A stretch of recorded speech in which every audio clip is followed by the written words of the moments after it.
good, y'all? What's good, y'all? Crosswalk back at you. I'm Jax. That's Cross. Championship week. UFC coming back. We got a lot of stuff going on and a lot of stuff that just happened. But before we jump into that, how's it going? How's the weekend? Oh, it's good. I got no complaints over here, man. Got some really good NFL football. Got the college football national championship last night. That was phenomenal, by the way. Yep. Besides this cold weather that I think everybody's dealing with, I got no complaints. Everything's good. What about you? Everything was good, man. The football was amazing. It sucks that it's about to be over. Anytime you get down to the playoffs and the big games, you know it's about to be done. So that part is sad, but we still got some great games. But before we jump into that, make sure everybody likes the stream as you're coming in, and make sure you share it out, man. We got a lot of stuff that we've been doing, and we want everybody to kind of tag along and jump in the conversation. But so tell me, so we're on episode 32. I think we messed it up last week, but anyway, it's all good. It's all good. So, do you got a number 32 besides the ones that you named? That stands out to you? Who went first last week? Did I go first or did you go first last week? I think I went first. Because Okay, so 32. I kind of don't want to get the obvious one, which is Magic for me. So I think I'm gonna go a little off the beaten path, and I'm gonna go with Marcus Allen. That's a great one, and I thought about him, but I'm gonna go OJ Simpson. Bro, I got one of my best friends, though. Like, I always send him reels about OJ when he's on the show with Mason Cameron, like the old videos. Yeah. And he's like, bro, like your algorithm always shows you all this OJ stuff, bro. OJ was hilarious to me, man, for real. He was, man. Like, dude, but you can't deny that man was good. That man was really good. Heisman Trophy winner. Easily. NFL Hall of Famer. Yeah, the electric company. Yeah, come on. But anyway, since we're talking about football, we're talking about college football. What he did in college. Let's jump right into the national championship game, man. I know you live streamed it. I was in there. And what did you think about this game in relation to what you thought was going to happen going into it? Honestly, going in, man, it went about exactly how I thought it would go. For me in the first half, it kind of felt like Miami was just hanging on, just hanging around, doing enough. The defense was playing well to keep them in it. It was still a 2-possession game. And then next thing you know, the second half starts and like both offenses come alive. Fletcher pops with like a 50-some yard touchdown run. Then it's a brand new game. But Miami played what I got up. Miami played well. They came to play. They came to win. The defensive front for Miami was so disruptive in the game. But hey, you got to give all the credit in the world to Curt Cignetti and the Indiana Hoosiers. Phenomenal composure, did what they need to do, and now they're national champions, which is crazy to think about for Indiana. Yeah, super crazy to think about. You know what it felt like when I saw Mendoza go on that run, that run when he ran the touchdown. The quarterback draw. Yes. On 4th and 5. Bro. The call alone itself. Yeah, the call itself was crazy. Quarterback draw on 4th and 5? That's nuts. But it worked, and it just showed like that was kind of like a little microcosm of his career, you know, what he went through trying to get onto Miami, him going to, where did he go to? Cal? Is that where he was at? Where he was at before? And then getting into Indiana, who obviously didn't have the expectations that are now going to be placed on Indiana, and completing a Cinderella season. It felt like, you haven't played this, but like if you play college football 26, like the road to glory, like this year, you can make moments like this, but this actually really happened to this dude. Like, it's for real. And it's about to go into Madden because he's going to be the number 1 pick. Yep. And then on top of it, you talking about road to glory, man, it's just like you controlling the school and you doing a dynasty. You go to Indiana and 2-3 years, you win a national title. Yeah, Literally, it's like college football out here. yeah, man. So, do you think, obviously Mendoza's going to leave? Do you think that they are built to become an actual, contending power in the nation at Indiana? Well, I mean, when you got a billionaire in your back pocket at Indiana and Mark Cuban, and he's completely bought into the program, and you got to think about it. Indiana's a proud basketball school, but they haven't been Yeah, good in basketball for a while. So you got a lot of hungry fans that's true. ready to be good in something, and now they got the opportunity to be good in football. You can just see all the support. Each one of the bowl games they went to, they had by far the most fans in the building at each stop. So Yeah, respecting him. Signetti, I know he's like 66 years old. So I mean, he's a little older than what I think a lot of people may realize. But I think these next few years for Indiana, man, it's gonna be a really good thing to watch and just see him. He got that program to somewhere I don't think anyone thought was possible. And now we just got to see if he can sustain it. That's the hardest part. yep, absolutely. So let's go to the losing side. So Miami loses, but obviously they made it a game, like a real game, where Indiana really had to pull it out at the end. So what are your thoughts on Miami, and what are your thoughts on Carson Beck going into the draft? So I think the way Mario Cristobal's built the program at Miami, I think he's built it the right way. If you look at them, they are big up front, very physical. And being at Miami, you're never going to be too far from a lot of really good football players that want to come there and want to be successful. So, I mean, they got some boosters willing to spend some money. I know they're losing Carson Beck to the NFL, and now they're going to probably go back into the portal if they're not happy with what they got, bring another quarterback in and see if they can make another run at it. Because I mean, we can't forget Cam Ward was just there and they were trying to make a run. That's So true. I think this is something that Miami is going to try to keep stacking and get back in the title game and see if they can get it done. But I think the Miami program is in a far better place than what it has been in like the last 20 years. Yeah, man. Yeah, it's been up and down. Having some special seasons based on specific players, but so Carson Beck, what do you think he? I mean, I heard somebody during a live stream say something about him being in the first round, which I think is wild. Do you think that he's a first round, second round, third round? Where do you think he Nah, falls? I don't think he's a first round quarterback, but what I will say, I think this draft class of quarterbacks going to the NFL, I don't think is a very deep one, and I think that's going to benefit him. So I think he'll go a little higher than if this was like your normal quarterback draft class. Because I Hmm. mean, at the end of the day, he's got a lot of experience, played in a lot of big games, played in like really high level competition. So he's got a lot of things working in his favor.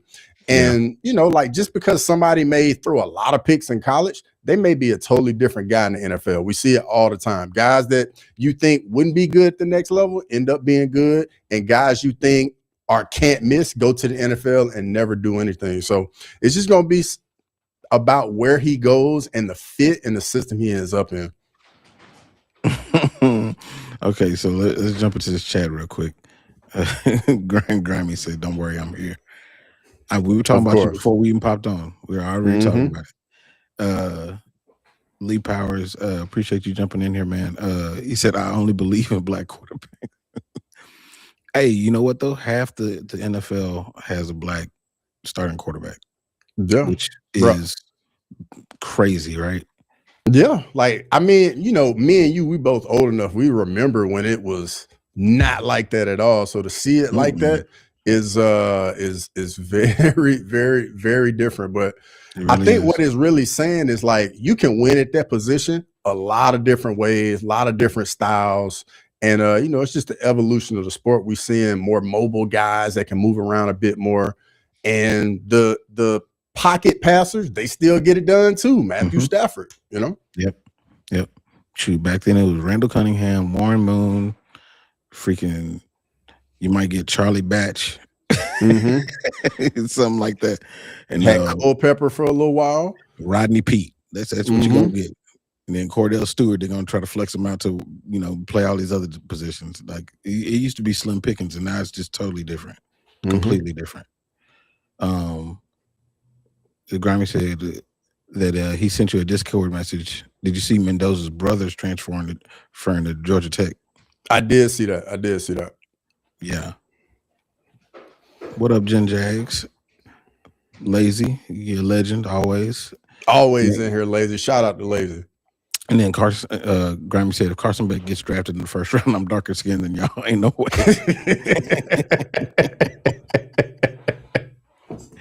Well said. Well said. Yeah, yeah. So going to the NFL.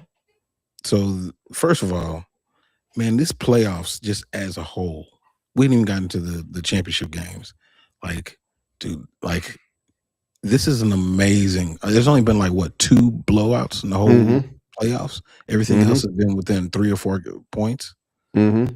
Like it's been a crazy playoffs. But so obviously over the weekend, the Rams beat the Bears. So we can just start at that game because that was my favorite Okay. game. Absolutely. I'm right there with you. That game was nuts. I thought it was going to be low scoring because of the elements or whatnot, but Mhm.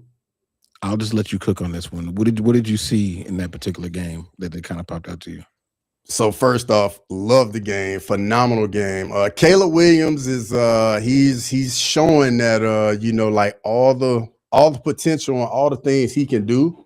Like he is close, like he's getting close to taking that next step. But Matthew Stafford delivered like phenomenal game. How about that throw from Caleb Williams where like he's just bagging up, just throws it up in the corner of the end zone, touchdown. Like where I was at, bro, everybody, the place went crazy where I was at. That throw alone was just nuts.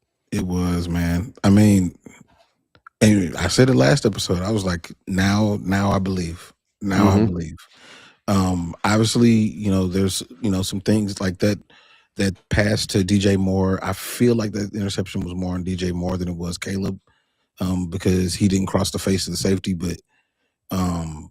But regardless of that, like Chicago, they got a quarterback now, and Mm-hmm. he can easily be the best quarterback that they have ever had, and he might Oh already yeah. be that. Mm-hmm. So yeah, they definitely got them one. Unfortunately, they weren't able to overcome the Hall of Famer Matt Stafford, Mm-hmm. who got it done. But I mean, my stock is still way up on the Bears. Like Oh yeah, for sure. I no mean, you got a question. young coach, young quarterback that's having success. You just go up against Matthew Stafford, and literally, like it was basically like who got the ball last. Really, it just Mhm. seemed like whoever needed to make a play was just going to figure out a way to get the play made, and that's the type of football you want to see this time of the year. Um, and let me and I think I speak for a lot of people when Stafford got the ball back. You already knew what time it was. He did it previously with Carolina, so you already knew what time it is. In crunch time, Mhm. man, Matthew Stafford just gonna figure out a way and deliver, man, for real. Yeah, I mean, that's why I continually call him a Hall of Famer, because those are the ones that once they get the ball in, you're like, we left too much time up there. You know, Mm-hmm. he's one of those guys that can do that. I do believe that Caleb is going to be one of those guys at some point. I mean, and he's halfway there already. But let's jump to another quarterback situation.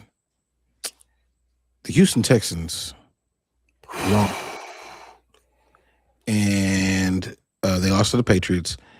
And I believe that the Houston Texans defense is the best defense in the league. But, bruh, what are they going to do? I mean, CJ it? Is that the guy? Like, I don't know if that's the guy anymore. Bro, like it was. I'm gonna be honest, man. It was painful to watch. It literally just seemed like every possession, like he was gonna figure out a way to turn the ball over. And I don't know, like having just such a bad game in the playoffs like that, I can only imagine what this offseason gonna look like for him. He gonna have to Yeah. do a lot of soul searching this offseason. And I think a lot of it's gonna have to be from the shoulders up, really. and he just got to figure out like what type of player does he want to be. Is he want to be the guy that had that performance and that's what you're only known for?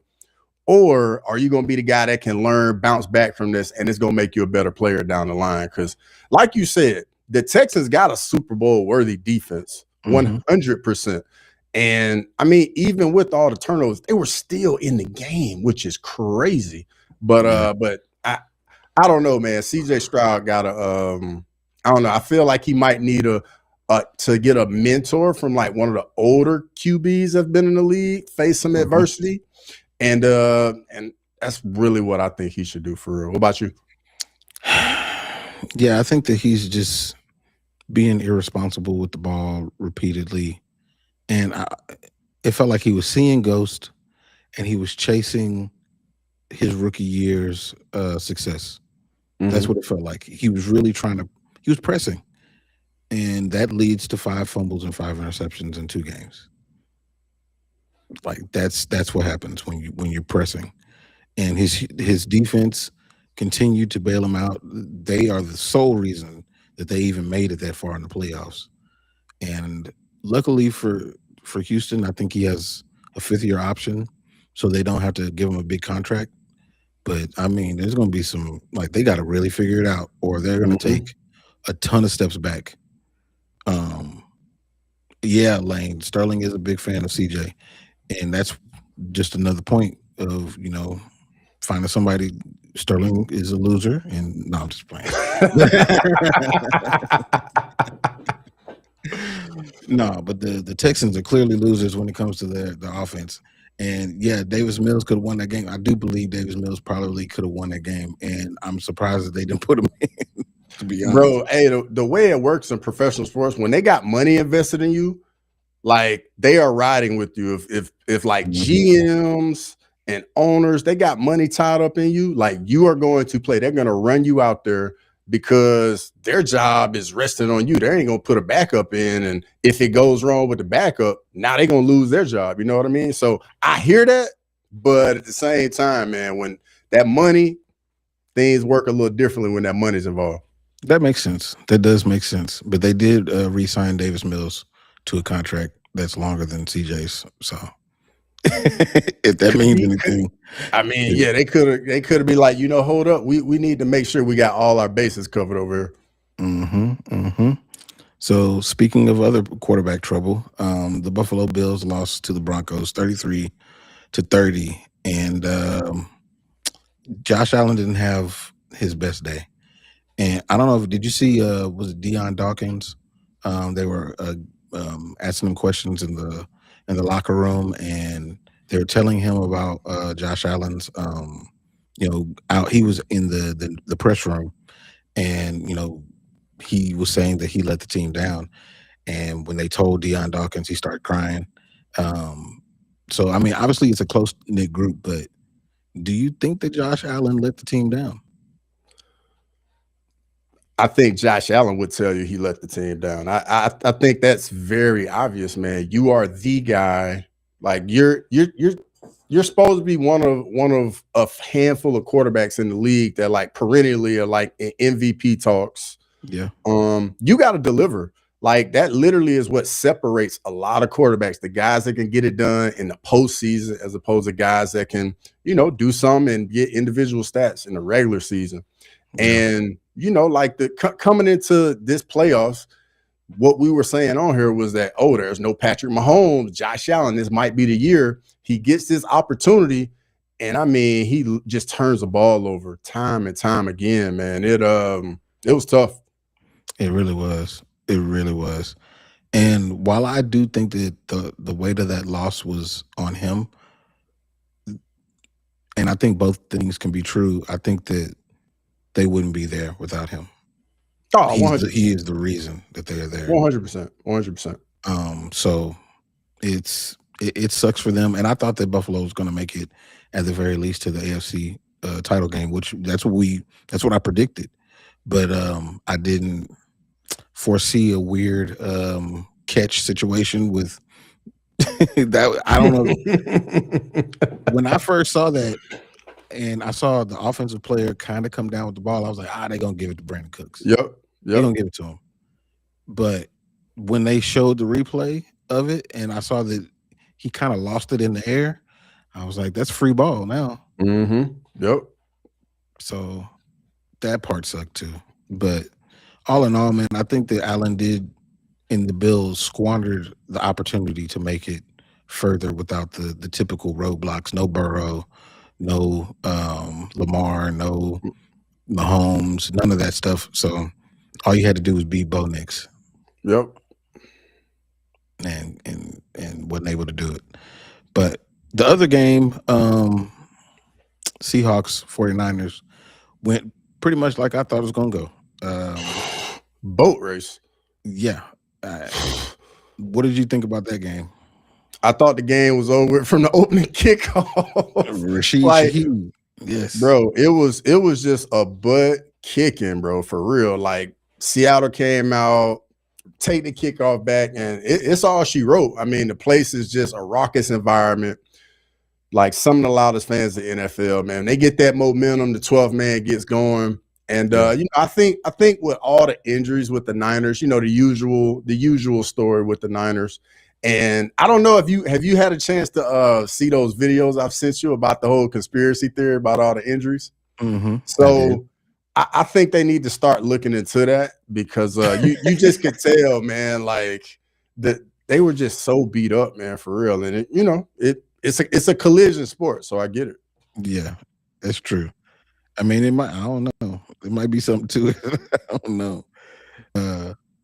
But yeah, like that went like like I thought it would. I didn't think it was going to be 41 points, but I figured they get to the 30s, and that the good thing about the Seahawks and also the bad thing is that they have a really solid running game, but now they're missing half of that. Charbonnet's out, so it's all on Kenneth Walker to kind of shoulder that, and he did a great job, 3 touchdowns, over 100 yards rushing in this game. But how is that going to factor in against the Rams? We'll see. But so let me jump into some of these comments real quick. Shane Murillo said Seahawks going to win a Super Bowl. They could do it. They got a very, very good shot. A touchdown throw from Caleb is so crazy. I turned like Bruh, it was wild, man. Like I'm telling you, like I was out and like the place erupted, bro. It's crazy. Dude, that was a magical play. Magical play. Oh wait, before I even move on from this, what do you mean turn black for a split second? Does that mean like what did you do? I need to know. What did you do? I ain't even noticed that. Yeah, I need to know. What did you do? I didn't even notice that. Before I co-sign that. What's H. Kyron? Okay. Said I think with those points being at a premium with weather, Johnson should have kicked the field goals. Never would have been in that situation. So yeah. But that actually brings up another question. Would you have gone for 2? Or gone and kicked the field goal and went to overtime? I think at home you go to overtime. You go to overtime? Yeah. If you're on the road, you go for the win. Yeah, I don't know. I mean, because they had the momentum. Caleb was hot. So it's like, I don't know if maybe they crucify him, not Caleb, but the coach, Ben Johnson, if they go for 2 and don't get it. But that definitely would have crossed my mind. Like, which one what do you think you think there would have been more outrage if they had went for 2 and lost that way as opposed to what actually happened? What do you think would have been worse? I think if they had went for 2 and didn't get it, it would have been worse. Yeah, it would have been bad. It would have been bad. It would have been bad. But if he would have got it, they'd have been heroes. Oh, absolutely. Absolutely. They'd be talking about that call. They'd put that on like the Sunday, like when they went like 30 years from now, when they talk about like NFL playoffs, they would talk about that call. Yeah. So I mean, it's a shot at immortality for sure. Lane's in the building. What's up, Lane? Lane. Yeah, she's the one that says Sterling's a big fan of CJ. Hey, he needs all the love he can get. That's for sure. That is for sure. Callie's a bum. He couldn't call a Pee Wee football game. Yeah. Oh, and then Matua, Redskins for life. Oh man, it's crazy. All right, so anything else about the NFL before we before we start digging into some? Oh yeah, coaching carousel.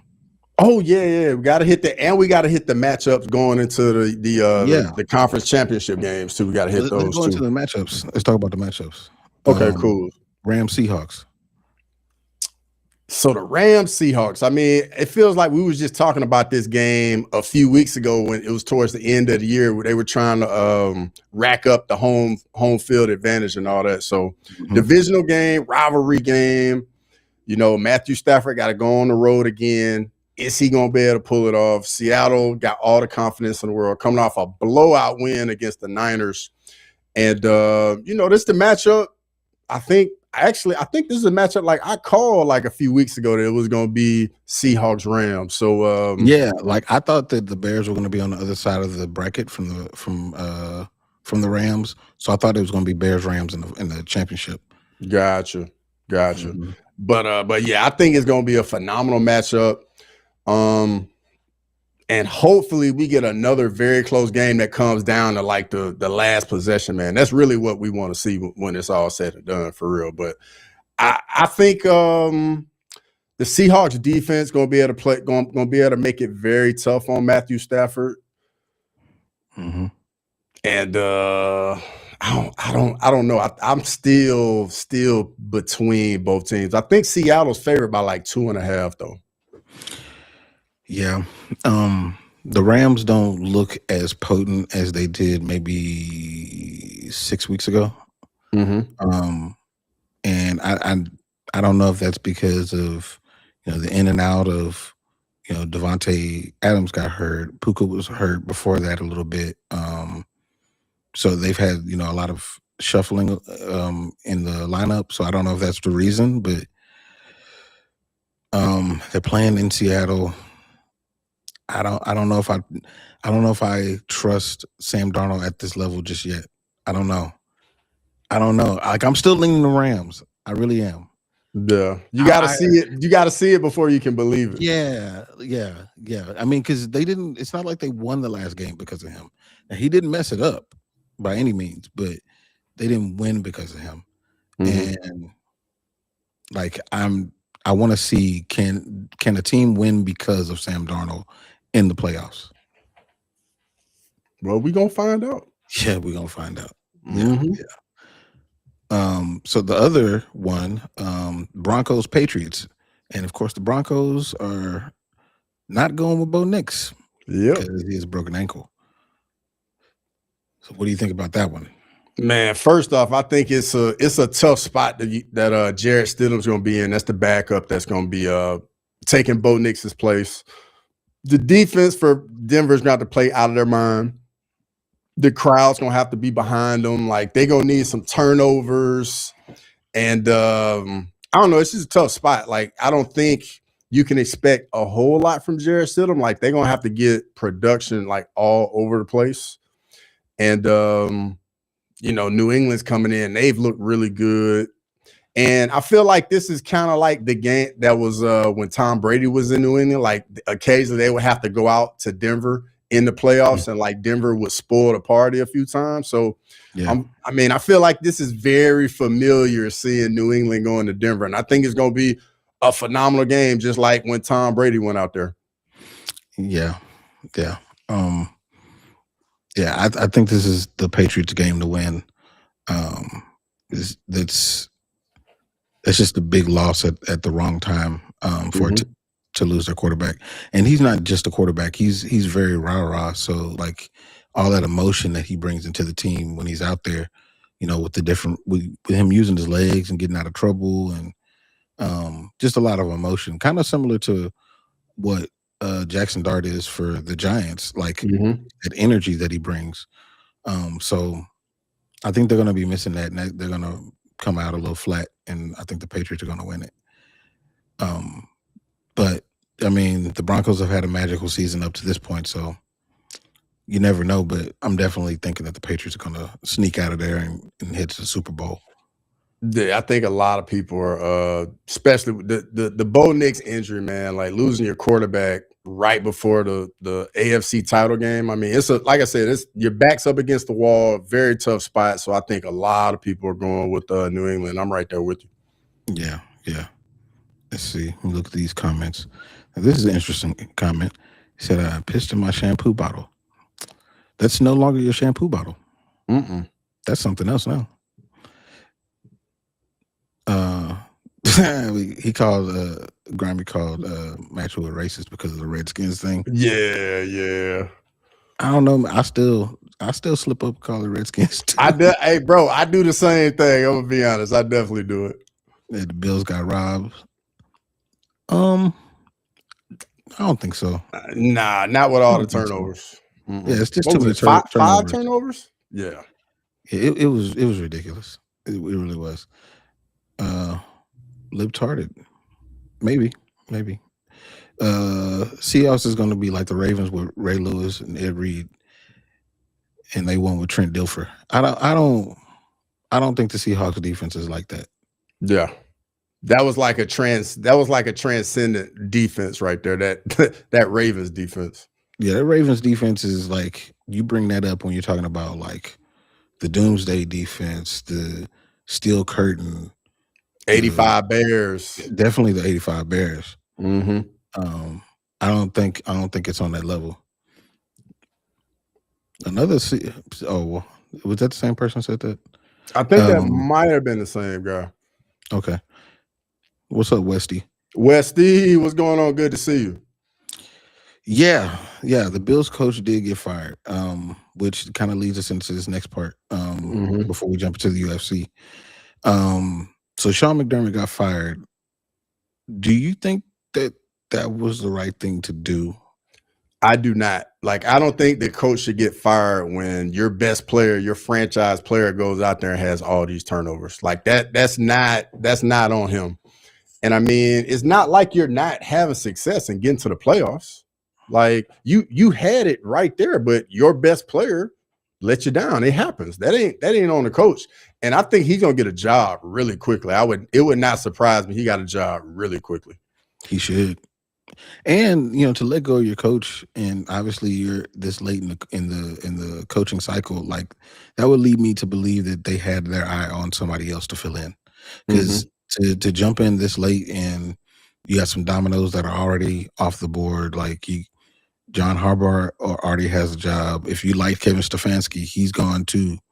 So there's so which I think is an interesting hire, but. I feel like they've kind of put themselves behind the 8 ball when I really think that the problem is their GM. That's who the problem is, because Josh Allen is out there running around with people who aren't going to support him and take some of the load off. So I think that that's actually the problem, not the coach. Yeah, same. Yeah. But what about I saw Robert Salah just got the job in Tennessee. What do you think about him getting that job and teaming up with Cam Ward? If I saw anything from what Robert Saleh did at the Jets, I would not want him over there with my quarterback. I really would. But was that him though, or was that just the Jets, man? Like I truly believe some organizations, like you go somewhere and I'll give you a prime example. When Bill Belichick was in Cleveland, Nick Saban was in Cleveland. True. So I mean, he may have learned some things going back to San Francisco, and it can look a little different. I think sometimes like a change of scenery can literally be the change a lot of people need for real. Man, to put it in Dallas Cowboy terms, I think that Robert Saleh is more Wade Phillips than he is Jimmy Johnson. I think he's a better coordinator than he is a head coach. I think he's a fantastic coordinator. I just don't think he's a good CEO, a person that's going to run the show. I think he's good at departmental overhead, monitoring what happens with the defense. And I think he would have been better to stay where he was. What if he were to bring in like McDaniels that just lost his job from Miami to be his offensive coordinator? Would you Oh, feel Mike McDaniels. differently then? Yes, a little bit. Um, and I think that, and that's another person. I think that he's going to do really well as an offensive coordinator. Um, so I think that that would go well. He would have to really like hire people who are going to kind of stand on their own in their own departments. So he can learn how to be a CEO of a team. I think that's where he kind of fell off with the Jets. And of course, obviously the Jets are the Jets. They're always going to be, Mm-hmm. maligned. But um, I don't trust Saleh as a head coach unless, like I said, he has some really good coordinators with him. Yeah. What you think about the Dolphins' new coach getting the former DC of the Packers? I like that. Yeah. I like that hire. So I think that obviously not recycling a name that's already been out there, and not just giving somebody else a shot, but somebody who's defensively minded. And that's something that Miami hasn't leaned on in a while, is Mm-hmm. leaning back on their defense, which they have a lot of great defensive personnel. So I think that that'll be good for them. And plus, we know that Miami plays terrible in below 40-degree weather. And Mm-hmm. so if you get somebody that's more on the defensive side, defense tends to travel a lot better than offense. Mm-hmm. So I think that Facts. that's going to go well for them, if that's the mindset that he brings it to it. Yeah. But then this leads me into my next question. Do you think that style meshes well with Miami, Florida? Because I feel like in Miami, they like points, they like exciting football. This ain't like Baltimore where they just want to like beat you up and they want to be like 14-17 and everybody's loving it. Miami is a little different of a market, and they like a little different brand of football. Yeah, that's true. I mean, it's glitz and glamour and all that stuff, and in Miami, and they do like to score points, and Mm-hmm. going all the way back to Dan Marino Yep. and those dudes, like they they put up points then, but they didn't win the Super Bowl. When they did win the Super Bowl in '72, they had the no-name defense. Yep. That's why they won the Super Bowl. And so, like, I feel like they have to go back to that mindset in order to be successful, because it hasn't worked for the last, almost 50 years? Yeah. Real talk. So, or 50 something years. So I Yeah. think that Good that's the way point. that they need to do it. Good point. Maxwell asked about Tomlin. What do you think about Tomlin? I know a lot of people online were talking about Tomlin going to the Ravens. I just don't think it's gonna happen just because like the rivalry. Like you Yeah. don't want to name your head coach that used to coach at your rival. Like I could see him going Yeah. to another team, just like how they were talking about Harbaugh going from the Ravens to the Steelers. I was like, nah, I don't see that happening. So I mean, I think another organization would be lucky to get a coach like Tomlin, in my opinion. I think he still can get it done in the NFL, but we just gotta wait to see what happens. Yeah. No, I think that Tomlin sits down. I don't think he has the itch to go to another team and start to build again. I think he wanted to do it where he was. So I don't think he coaches anywhere next year. It may not coach anywhere ever again. Really, you think he's gonna be like Bill Cowher and just never come back? Yeah. Yeah, I could totally see that. Because it just doesn't seem like he has the burning desire to go somewhere and start to build all over again. It just doesn't feel that way. Yeah. Yeah. He said, how come the Jets coach and get released? Aaron Glenn just got there. I feel like they're going to give him a little bit of time to build. There are a lot of circumstances that were outside of his control, especially his quarterback, Justin Fields, getting injured and never really getting out of the starting blocks. Now he made some mistakes, but that's what's going to happen with a rookie head coach. But I feel like they got to give him, a couple of years to at least get his footing and get his guys in there, and then judge him on that. Yeah, and then on top of it, they got rid of two of their best players. Like, you can't expect a Yes, rookie head coach to have success when you get rid of two of their best players. true. No Sauce, no Quinnen. Like, Mm-hmm. it's gonna be tough. It's gonna be tough. All right, so let's jump into. Finally, we got it. We got it. Bro, it's It's been back. so long. It's been so long that we could talk about the UFC without like reminiscing on what happened last year. Mm-hmm. So you've recorded the video. Yep. Your um what do you really call it? Like it's not is it a prediction? I mean it's a prediction just my video, but my preview prediction video. That's basically, what I call it. But man, I'm gonna be honest, man. It felt kind of weird doing it again. I hadn't done it in so long. I was like, oh, I don't even remember how to do this anymore. yeah, man. So I watched the video. And if anybody isn't subscribed over to Crossover MMA, make sure y'all do that. Make sure y'all go and watch the video. He did a preview video for this already. It's already out.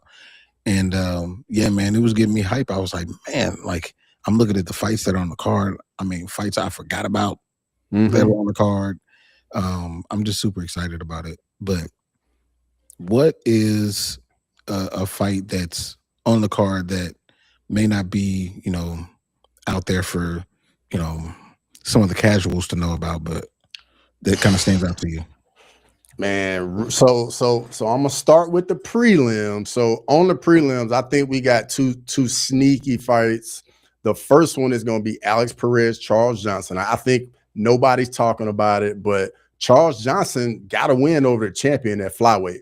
Like, he put together another win, and he's in the mix straight away. And I think Alex Perez, man, he's been in there with everybody in the division, high level, and I think that's going to be a phenomenal fight. Umar Nurmagomedov, Davison Figueiredo, I'm really looking forward. That's going to be a chess match with a high level skill there, and I think that's going to be a phenomenal fight on the prelims.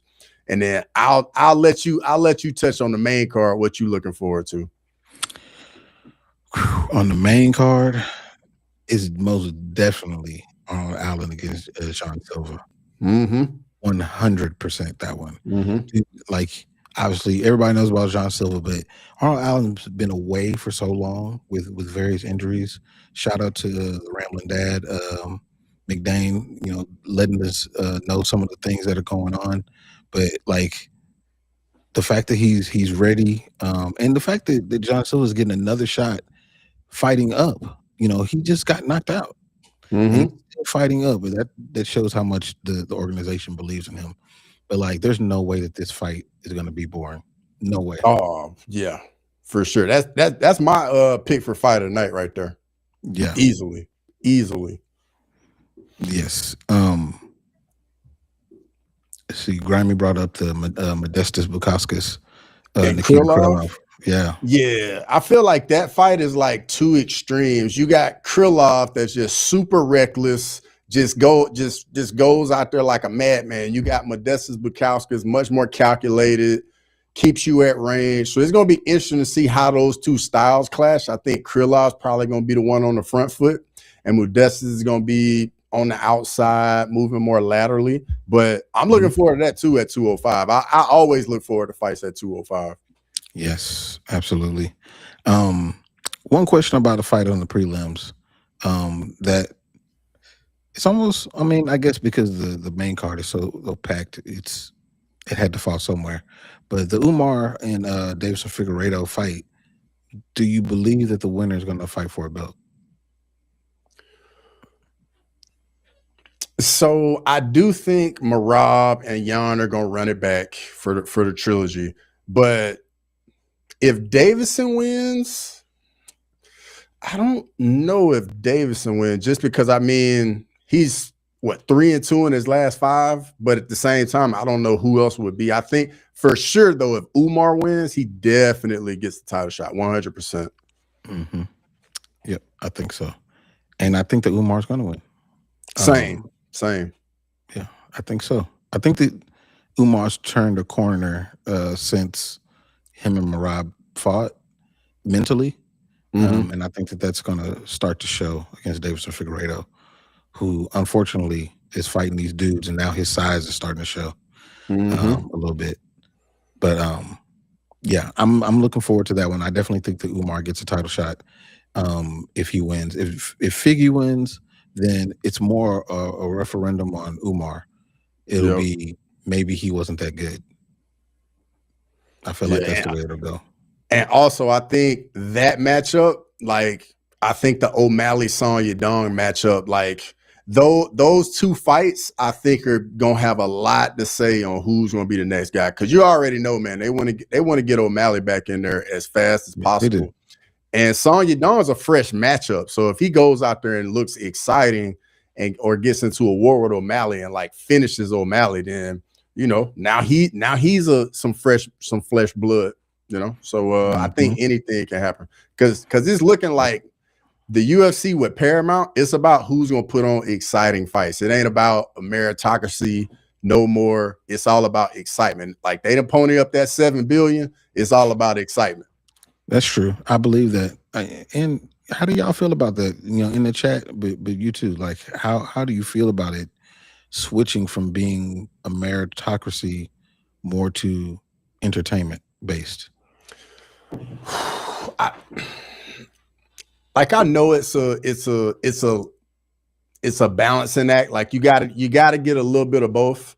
Like you gotta be able to pay the bills. You got to give a product that people want to come in and want to see, but at the same time, like where do you draw that line? Because I mean, if we look at the next UFC event, Diego Lopez getting another title shot over Movsar Evloev and Lerone Murphy. So I mean, the writing is definitely on the wall. Like Mhm.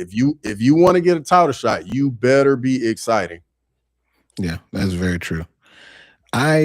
The reason I even started watching the UFC is because I was upset with boxing. That's why Mm, I started watching, and that's 20 years ago I started watching. And what led me into it is it felt more like a meritocracy. It felt more like you beat this guy, then now you get to face another guy that's higher up, and mhm. and you work your way to the champion. And I understand that money and entertainment factor in, but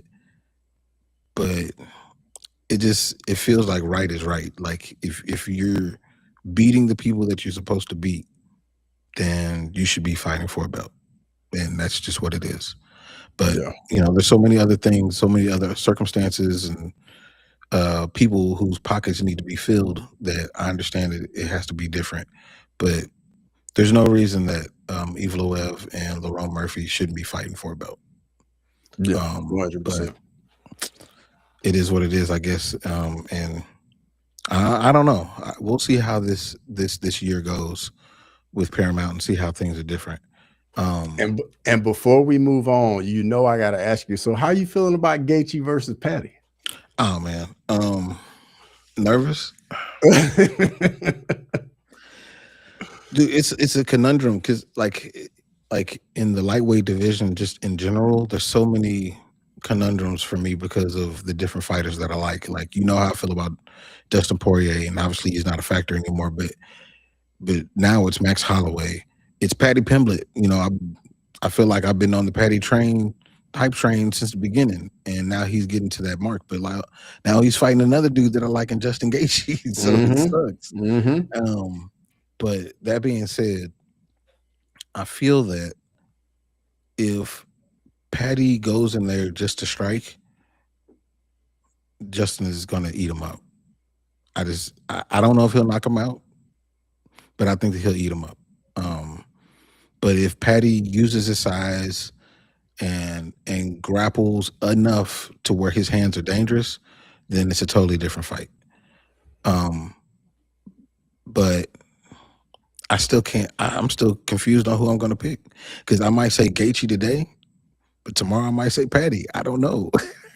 I have no Yeah, idea. like so this fight for me, like I am definitely not on the Patty hype train. I'll be the first to admit it. I am not. I'm not, even though I've seen him fight in person. I'm a big Gaethje fan. I like Gaethje. I know this is Gaethje's last run at a title. I don't really see him winning a title, but I want him to beat Patty. I ain't even gonna cap. I want him to beat Patty, dog. Straight up. Just so we can shut up Mick Dane, Nick, and Ola. All of them. All of them. But hey, this fight for me is gonna come down to where it takes place. If it's on the feet, man, I think Patty is just a statue that like he has zero head movement. But if it goes to the ground, like I think he'll finish Gaethje in no problem at all on the ground. Because for me, man, Gaethje he's like, you know what? If you're gonna try and take me down, I'm just gonna get back up and then get it back to the feet. But I think his defensive grappling once on the ground is just not up to par. And it's just a major hole for him. So he's gonna have to do everything in his power to keep this fight on the feet. How fast does Patty shoot? I think Patty is going to be trying to stay at range, use that length, kind of like what he did in the Michael Chandler fight.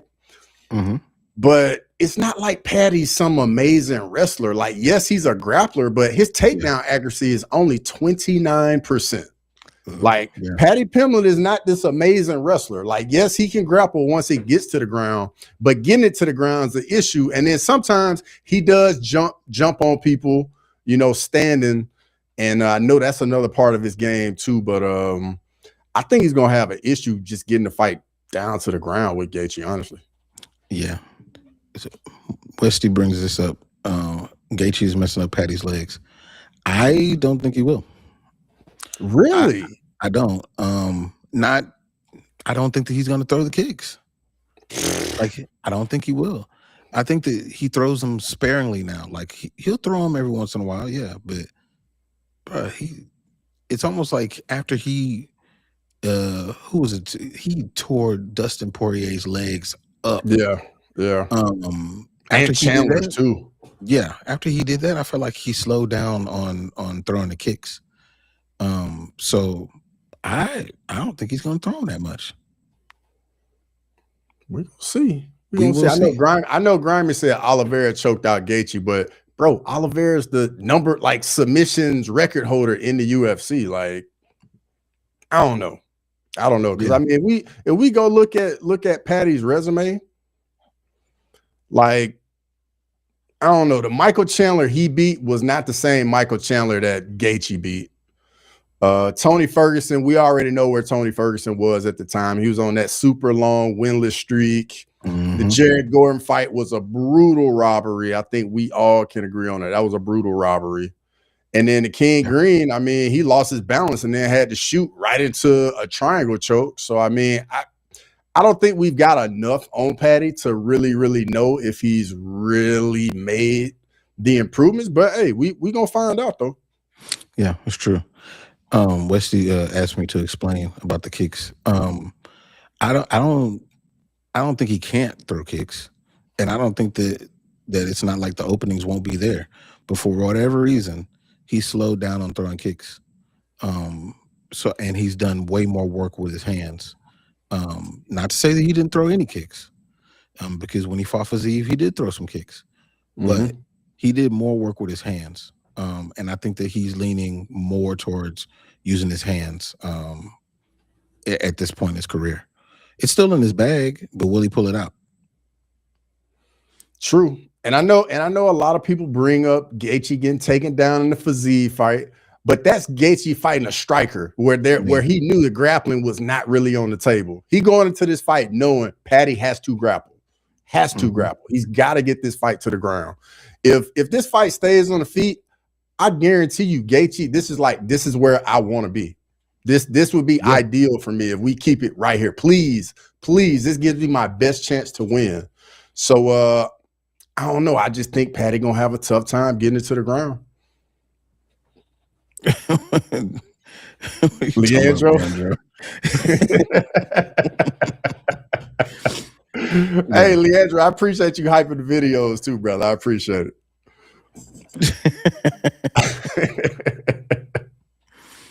Yeah, no, it's if Gaethje wins, I would not be surprised at all. If Patty wins, unless it's a submission, I can't see Patty winning on points. I don't know.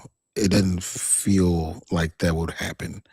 but you never know, I guess. But if it's going to be on points, if it's going to be a decision, I feel like Justin Gaethje's intelligence and him taking over in the later rounds is going to be the reason.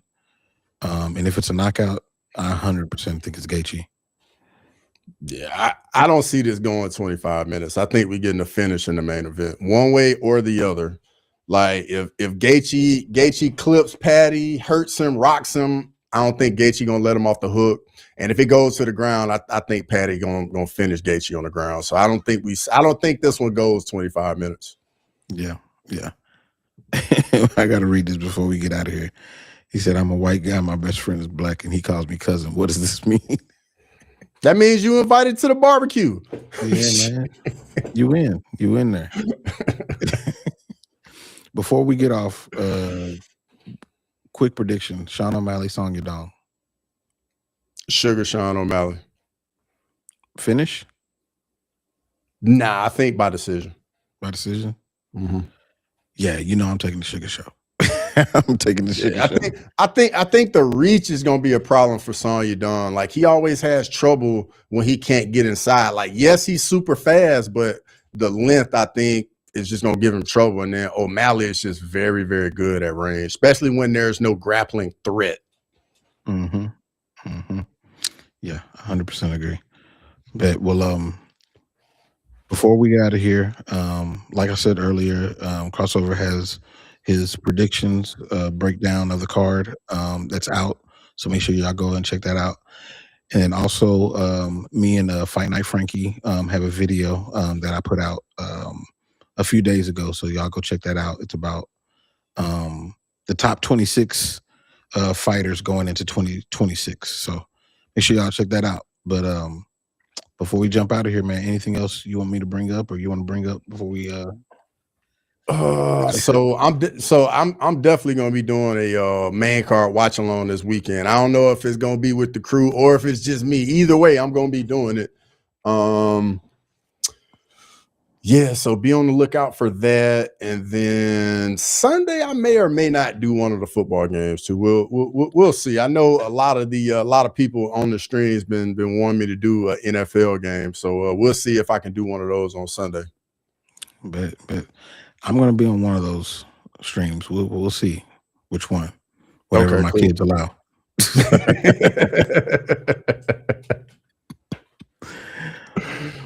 Cool. Wait, Weston said that he was into black chicks. They be calling him the same. Oh. I think Grimy said something. He said, I'm white, my girl is black. She calls me the N-word. What does that mean? You were also invited to the barbecue. Hey, believe it or not, Grimy, that means you're doing something right, dog. Believe it or not. One of us. But Grimy, you still can't say it though. Just so you know, you still can't say it. You still can't say it. No. I don't know how you're gonna get that.